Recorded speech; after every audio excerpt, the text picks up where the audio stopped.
Well, polls are open right now on Election Day in Newfoundland and Labrador. And while, like the federal election, affordability is a focus of this campaign, a deal signed with Quebec earlier this year has crystallized into the central issue. For a look at how this race is shaping up on Election Day is Laurie Turnbull, professor of political science at Dalhousie University. Good morning. Good morning. So a deal with Quebec pertains to hydro rates. Previously, Quebec was paying 0.2 cents per kilowatt hour to Newfoundland under a deal that was signed all the way back in 1969. This year, the Liberals, we know, renegotiated that rate. It jumped to really 6 cents. That's a lot more than the province was making before. Why has this become such a source of contention in this race? Well, I think a couple of reasons. I mean, the financial situation for the province of Newfoundland and Labrador is quite strained and has been for a while. And so I think this deal represents an offset to that. It represents a potential way out of that. And I think the key and the thing that you hear the party leaders kind of arguing about back and forth is making sure that Newfoundlanders and Labradorians get the best deal they can. And there's some contention about whether or not that's been represented in the deal that's been negotiated and whether there should be another go at this. And at the same time, I think as the Liberal leader is trying to say, look, this is a really good deal for the province, there are other pretty heavy hitters out there like senators, former premiers saying maybe this isn't quite right for the province. And so I think there's a lot of fear attached to this, that maybe the deal that ultimately goes ahead might not be in the best interest of the province. And so there's a sense of getting it right while they can. The incumbent Liberals are led by John Hogan, the Conservatives by Tony Wakeham, and the NDP by Jim Dinn. How do their visions differ when it comes to the other central issue, which is affordability? For sure. I mean, it doesn't strike me that there is a huge ideological difference between the party leaders on a lot of these issues. They all talk about affordability. They all talk about the different strains on cost of living for Newfoundlanders and Labradorians, and they talk about different ways to get, more balance, right, in your fiscal life. And so, for example, the Liberal leader talks about taking tax off of home heating bills, and they've managed to do that. And the NDP will say, well, you should have done that before. That was in our platform long ago.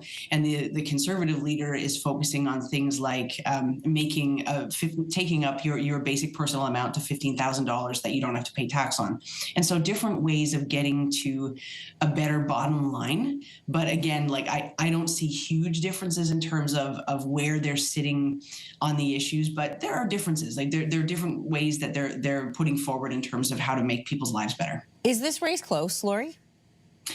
So it's hard to tell because there hasn't been much polling going on, which makes this a really unusual kind of race because we get used to polls and we are strategic voters in Canada a lot of the time. Not everybody, but it's not unusual for us to look around and get a sense of which way the wind is blowing and what those polling numbers look like throughout the campaign, which we're used to being bombarded with, right? Especially at the federal level.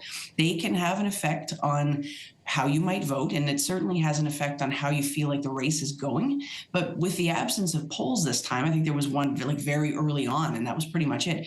It's hard to know where people's minds are, and so it's hard to get a sense whether there's a real, sense of change momentum in the air.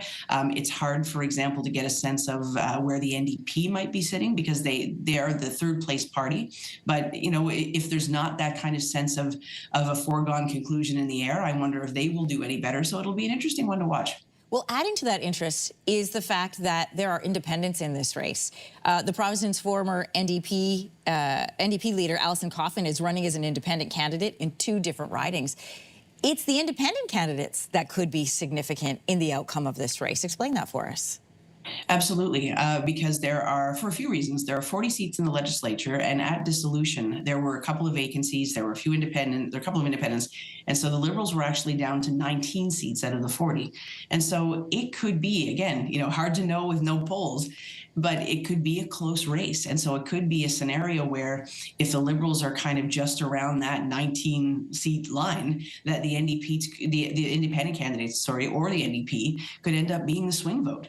And so I think, for me, it's good that Newfoundland is an hour and a half earlier than Ontario, where I am, so we get the results early. But I think it's a really fascinating time to have a provincial election anywhere, frankly, because a lot of what's being talked about, of course, the MOU is that kind of very special issue, but a lot of what's being talked about would be the same issues if we had a provincial election anywhere right now. Well, we mentioned voting times, and just a reminder to everybody, they're 8 a.m. to 8 p.m. In Newfoundland and 7:30 a.m. to 7:30 p.m. in most of Labrador. So make sure you get out to vote where you can. Thanks so much, Lori. Thank you. Thanks for having me. If you like that video, make sure to subscribe to the Your Morning YouTube feed, where you can find all kinds of new content posted every weekday morning.